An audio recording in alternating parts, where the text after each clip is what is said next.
Bharatiya Janata party के प्रदेश कार्य समिति सदस्य कुमार अमित ने होमगार्ड बहाली प्रक्रिया में हुए धांधली को लेकर बोकारो उपायुक्त से मिले।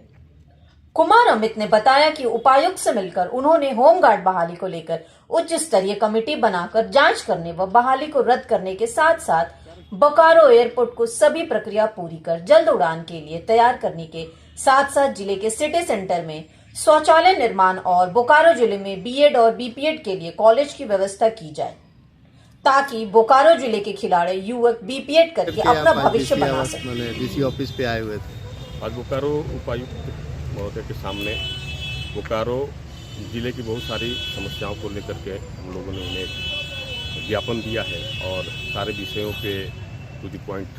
विस्तार से चर्चा भी हुई। सबसे पहले हम लोगों ने उन्हें जो होमगार्ड की बहाली में अनियमितता बरती गई है उसके बारे में हमने विस्तार से चर्चा किया है और हमने मांग किया है कि उच्च स्तरीय कमेटी एक बनाया जाए जो कि त्वरित उसके जांच करके एक रिपोर्ट दे और उसके आधार पर कार्रवाई हो। अगर इसमें अनियमितता बरती गई है तो इस बहाली को अविलंब कैंसिल करना चाहिए, इसको रद्द करना चाहिए और नए सिरे से बहाली करना चाहिए। दूसरा, हम लोगों ने बोकारो में जो यशस्वी प्रधानमंत्री आदरणीय नरेंद्र भाई मोदी जी के उड़ान योजना से जो एक एयरपोर्ट निर्माणाधीन है उसमें जो विलंब हो रहा है उससे संबंधित भी हमने इनसे चर्चा की है और इनसे आग्रह किया है कि उस संदर्भ में जो भी अड़चने हैं उसको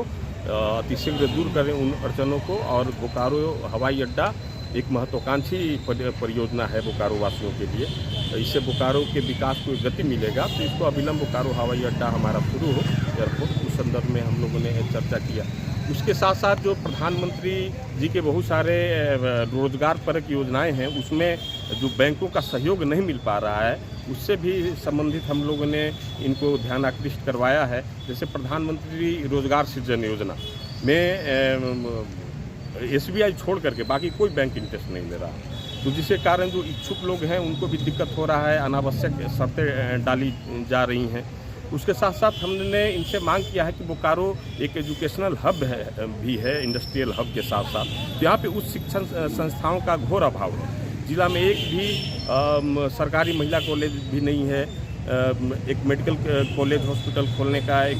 अभी टेंडर होने वाला है, तो हमने कहा कि एक इंजीनियरिंग कॉलेज भी यहाँ पे स्थापित किया जाए। साथ से साथ जो यहाँ के खिलाड़ी हैं तो यहाँ बीपीएड का भी अगर संस्थान स्थापित रहेगा तो यहाँ के खिलाड़ी जो है उसे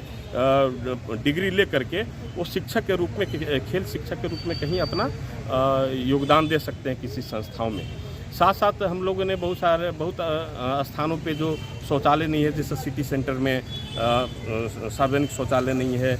उसके बाद फिर सेक्टर 6 मार्केट में शौचालय नहीं है, बड़ा खटाल जहाँ उधर शौचालय नहीं, तो हमने बहुत सारे जगहों पे जहाँ गांव में पानी पीने का जो समस्या है जैसे घटियाली गांव में वहाँ पे वो होना चाहिए। बहुत जगह जो पुलिया नहीं है उसका संदर्भ में हम लोगों ने ये सब डिमांड किया और हमने एक विशेष रूप से आग्रह किया है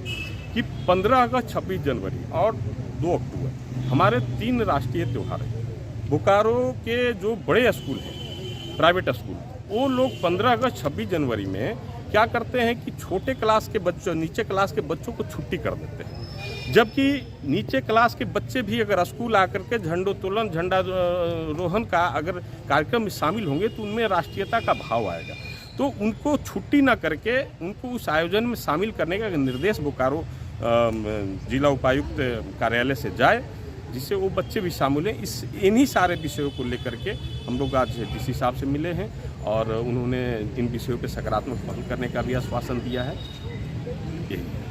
कि चास प्रखंड, आप देखेंगे कि चास प्रखंड बहुत बड़ी आबादी है, तो पूरे बोकारो विधानसभा उसमें समाहित है, जबकि आप देखें कि छोटे छोटे विधानसभा 2-3 प्रखंड के अंतर्गत आते हैं। तो इस चास प्रखंड को एक तो पिंडा जोड़ा प्रस्तावित है, एक चास है ही, और दूसरा एक बोकारो नगर के नाम से भी कर दिया जाए, जिससे कि